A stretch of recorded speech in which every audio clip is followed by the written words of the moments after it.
Are you expecting some improvement? Yes, she should be progressive. I'm not quite sure if she's ready for the 2000 just yet, but it seemed like the right type of field and not a very big field. She has shown me a bit at home. A little disappointing in her first 2 races to date, but this pedigree hopefully will kick in over a bit further, and hopefully she'll go close. Lovely. Then on to the second, where number 2 is Tahini. Already had 3 winners, 18 to 10 last time out, and finished 5 1/4 lengths behind. Also, I'm sure some improvement to come. Well, she's coming off quite a long break. Obviously, we rested quite a few of our horses through the winter, Andrew, and it's a very strong field. So it's a prep run, and if she's running on well, we'll be more than happy. I don't think she can win. Okay, then on to the first leg of the place accumulator, where number 9 is Profit Ratio. The only detractor seems to be 2 months off and a draw of 13. Once again, coming back, Andrew, a lot of them are going to be coming off breaks, and he should need the run. Hopefully we'll be finishing well. First leg of the pick six, number 3 is Omega 3. Nothing shabby about the ownership, but obviously the son of Lithuanian has got some improving to do. Yeah, actually, we were quite disappointed in his first start. He's shown us a lot more than that, and hopefully over the 1200 with a good draw, he will show more than he did first time. And moving on to the 6 now, we've got number 5, who's Sweet Lady Jade. She's run 3 times in a short space of times. She's been very, very pleasing. Yes, she has been. I'm not too sure what she beat in Durban, but this is quite a competitive race, and I do think she's got a winning chance, and she'll run well, but it is competitive. And then on to the 7th, we've got number 5, who's Bold Viking. There have been 3 winners out of that well-documented form line, and he looks way above average. He's a very good horse. Obviously, he qualifies for the ready to run, and this would sort of be like a prep run into that. However, he's a little bit lower than he should be in the rating, and he'd probably need to win this to qualify. Inside course is always tricky when a horse runs on late. You're just hoping he gives a good account of himself. Super. Then on to the 8th, where you've got number 8, Lunar Approach. You couldn't have been more bullish about his roving potential in the Grand Heritage race, and he didn't let his backers down. I thought he ran a very good race, and he's run to some seriously good horses in the past. Yes, obviously the natural progression would have been the Charity Mile, but looking at the entries, it looks like we might be under pressure to qualify, so hence I've tried to squeeze another race in. I've gone for the blinkers because he seemed to hit a flat spot in his last race, and he has done it a couple of times. Yeah, so we're forcing a little bit, hoping to qualify for the Charity Mile. So the supposition is that his merit rating is probably a little bit below what it definitely will end up being. Yes, he's definitely going to win races, and he's certainly got a good chance here. Okay, then on to the 9th, you've got number 11, Consequentially. She's earned some good stake money since she's been here. I'm not quite sure what to make of her last start. What are you expecting? Funny, another horse that I've gone for the blinkers. She's disappointed her last 2 runs, and in fact it's just taken too long to unwind, too long to get into the race, and obviously when she was in Cape Town, it was Gerald Hodgson actually raced her with blinkers, so I think maybe going back for the blinkers might be what she's looking for. Finally, then to put the lid on it, number 5 and number 11, Tide Report and Copper Pot, who won a very weak maiden in Work Riders Company and hasn't shown since then. What are you expecting from these 2 entries? I'm expecting big improvement from both. Copper Pot, I think basically traffic problems, bad draws. Maybe the 1200 was too short after the maiden. I wouldn't write him off just yet. And Tide Report, I've also blinker strike. He's a lot better than his last run. He should improve. Obviously, I'm not saying they're going to win, but they will make good improvement. Just to put the lid on it, smattering of rain, nothing serious, but certainly some good soaking rain overnight, and I'm sure you'll see an emerald green hue start to come over Randkiesfontein. That's obviously what you've been waiting for. Yes, Andrew. Obviously, a lot of our horses have also taken time to get going, and there have been a little bit of mucus around. So yes, the rain is going to settle the dust and obviously settle allergies as well, and it's going to help all round. Obviously, she's much better than that. Yeah, and her last run in the Grand Heritage, she stopped halfway in the race, and we scoped her on Monday, and she was full of mucus. So you can just draw a line through that run. We know we've treated her and we've given her time off and freshen up. And funny enough, it's actually done her the world of good. She's thriving at the moment. It's a very strong field, but I don't think she'll disgrace herself. And of course, with the rain that's fallen, it just stops the dust, and obviously it's onward and upward from here, hopefully. Yeah, I mean, I think everybody's been battling with it lately, but with this rain, hopefully it'll clear it up. Okay, then you've got the pair of Dream Upon a Dream and Master Spirit with Calvin and Globo and Anthony Delpeche.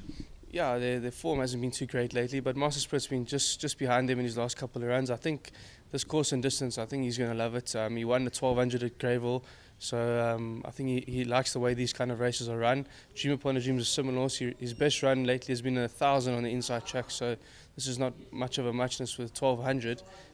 So I wouldn't be surprised if they regain some form. Onto the first leg of the pick six, where a colt called Unrehearsed is running. My eyes nearly popped out of my head when I looked at the pedigree, but that is a typo, and you've got news for us there. Yeah, he's by a Danehill mare. Anyway, he has been showing us some quality work at home. It's a tricky distance and a tricky draw that he has, but I think he's got the class to overcome it. It just depends on how green he is on the day. If he's not too green, I think he's going to give a good account of himself. Lovely. Then on to the fifth race, where you've got Perfumed Lady and Anton Marcus jumps aboard. Yeah, she seems to be in very good form at the moment. This race was put on, so we didn't really have this race planned. So unfortunately, we have to run her a week apart. But she's taken her last race very well. We haven't done much with her this week, and I think she'll run well again.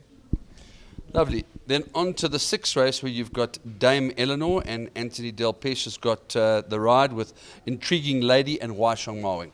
Yeah, they're a nice coupling to have in that race. They seem like nice up-and-coming young horses. Obviously, this is going to give us a good indication. I enjoy these races, these 3-year-old handicaps. Dame Eleanor won very nicely first time. She doesn't show much at home. She's quite lazy, but that's why I guess this race will tell us a lot about her. Intriguing Lady shows us good work at home, and she probably might just need the run a little bit, but she'll give a good count of herself. Then we move on to the seventh, where we've got Gareth Wright, who climbs aboard Active Loyalty, and Anthony Delpeche is on the very well-bred and well-performed Alpha Hard. Yeah, you can put a line through Active Loyalty's last run. Raymond pulled him up and thought he had broken down or something like that, but the vets tried him out after the race and he was 100%. His work this week has been 100% sound, so definitely put a line through that. Expecting a decent effort from him. Alpha Hard obviously is a quality horse that we think quite a bit about. Like I said, I enjoy these races, and it's going to tell us a lot about him and where we can go after this run, but we're expecting a big run from him. And then another horse that is absolutely laden with ability is Janubi, and Mafid, as we all know, on his day he's also very special. Yeah, Janubi obviously is going to be a tough task against the older horses, but I think he won't disgrace himself, as a few of them are probably coming back from rests and better over further, and whereas Janubi is a young up-and-coming horse, and hopefully he's better than his rating, so he'll have a few pounds in hand.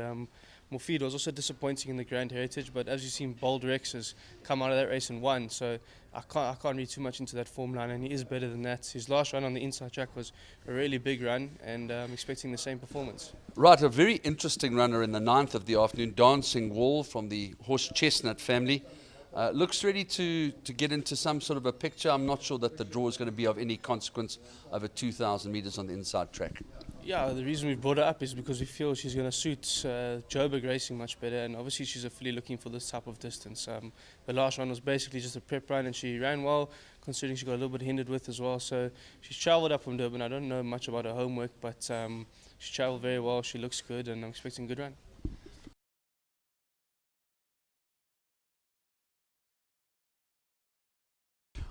Right, Gov, we start off in the first leg of the place accumulator with horse number 11, Captain of My Heart, and JP van der Merwe.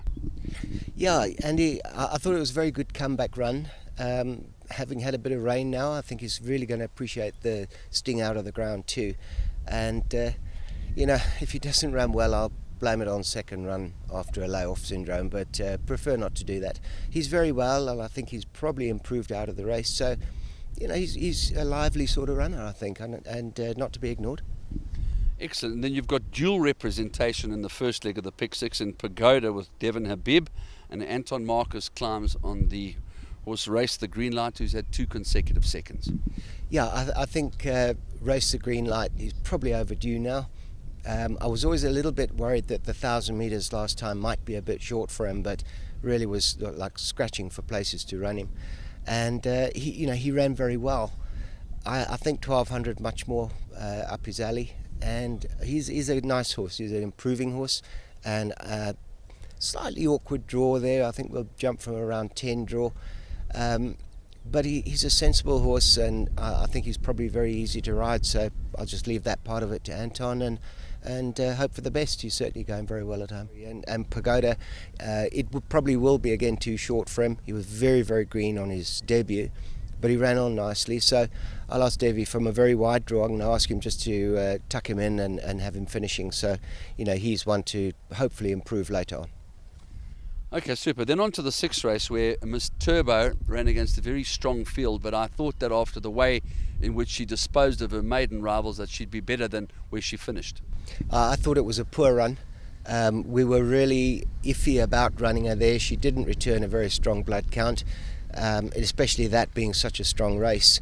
So, I hate to say put a line through a run, but she is very much better than that. And I think the way she is now, she's doing well again, back in 3-year-old company, handicap, and well drawn. Jared knows her well. I think she's a definite inclusion again. Moving on to the 8th race, we've got horse number 7, the very talented Master in Commander, somewhat enigmatic on the odd occasion, but I think destined to run a much better race today. I believe so, Andy. If you look at his overall form, it's very solid.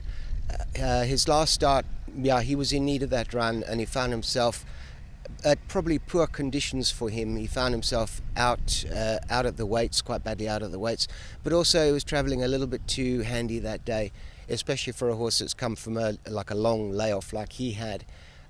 He was unsound. He's sound again, and he's obviously going to improve out of that race. So, we'll just sort of drop him in, give him 4-5 to follow, and hope he sort of reproduces that old form of his. Once again, I think with the softer ground, which I'm sure we'll have, he's going to be an improver. Lovely. Then on to the final leg of the pick 6. Horse number 8 is Whimsical Gal and Chase Morjan. Yeah, her form is far from inspiring, but in fairness to her, she had absolutely no luck in the running last time. Matthew Thackeray rode her, and everywhere he tried to get a run. When you're badly drawn, especially anywhere, but in a big field on the Vaal Classic track, every time he went to get a run, he was just closed in. And she finished well. She finished further back than what I'd hoped, but she had a lot of excuses. I'm not going to say she could win. She might, because she's very, very fit, and I just don't think she's had a fair chance here. So don't ignore her. She is very much better than that last run. Lovely. And then the final race on the card sees the very talented Singapore Sling after a scintillating maiden victory. I know he was supposed to run last week if the field was split, but now he re-emerges. Yeah, he does. And, talk about a big ask, top weight, 3-year-old, outside draw over a mile, against some seasoned horses. But I think he's a cut above, Andy. It's obviously, if he gets luck in the running, I think he'll win it, because I believe he's good enough. But, it's just hard to predict what's going to happen. So the riding arrangement's going to leave to Chase. He knows him. He is a very talented horse, and he's doing very, very well. And I wouldn't have normally run him, there from such a bad draw. But he qualifies for one of the $500,000 races. And, we need to get our homework done now. So if he can come and run us a big one, hopefully win, then, we're halfway there.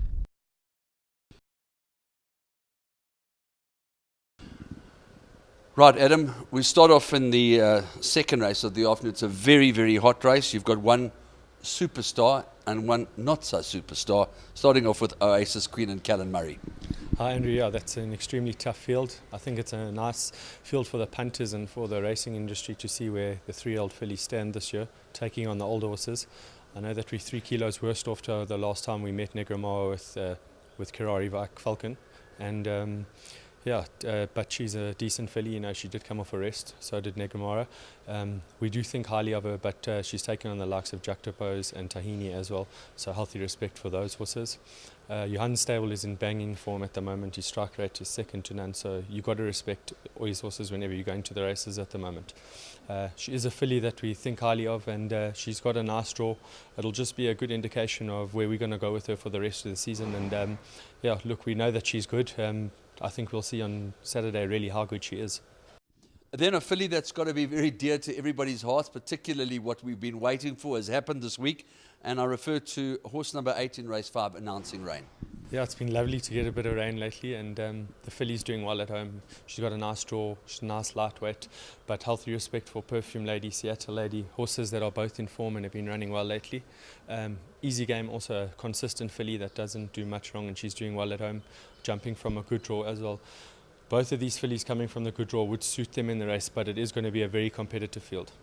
Yeah, looking at riding arrangements, would there be an inclination to think that maybe Anthony Del Pesce has the preference, or how's it worked out? Well, not really. You know, we had offered him both rides and he couldn't do the weight on the other filly, so he got Easy Game. But she is an older filly with more experience, so the stable would preferably lean towards her. Okay, then Muzi climbs aboard, a horse that came with a huge reputation. He's just taken a little bit of time to settle. You've gelded him. Is he approaching some sort of respectable form that we know him capable of? Yeah, Andrew, we were very impressed with his run last time out. He was in 1,000 meters in a hot 1,000-meter field with some decent sorting, and the way he ran on, also after the gelding, my dad decided to run him in a different fashion, and Muzi gave him a bit of a chance, and he seemed to enjoy that. Going the 1,400 now, he probably would enjoy that even more, and his work at home is good, and we hope that he can come back to his best and maybe win in the fashion that he did in PE. But also another tough field. Al Fahad beat Dusra last time. We saw what Dusra did when he came out and won on the Grand Heritage Day. Yeah. I think there's a lot of 3-year-olds there that stables fancy or think highly of. Tour to Duty, I know the Magnus stable have always thought of that horse as quite a decent sort. So you've got to respect all those horses, and it's actually going to be a nice day's racing. Nice competitive fields with the 3-year-olds and old taking on some older horses in some of the races. It'll be nice to see where we stand with them. Okay, then we move on to a horse called Amsterdam, who runs along with Deputy Judd. Amsterdam obviously got the most beautiful action. He's not been without his problems, and Deputy Judd, we all know what he's capable of. Yeah, you know, Amsterdam, we were very unlucky last time. After giving him a long layoff, we brought him back, and unfortunately it was in the race where Zambezi River came down, and he looked like he was a horse that could have been fighting out the finish. And in jumping over him, he injured himself, and now we've had to give him another rest. So he's really been unlucky, but he's a horse that's looking well at the moment. This will probably just be a gallop to prep him for bigger races coming up, but hopefully it's a nice race and kind to him, and he can come on from it. With Deputy Judd, also probably short of his best. He does run well fresh, so a 1450 with the sting out the ground. If we get some more rain, he'll absolutely love that, but also just a gallop for him to come on.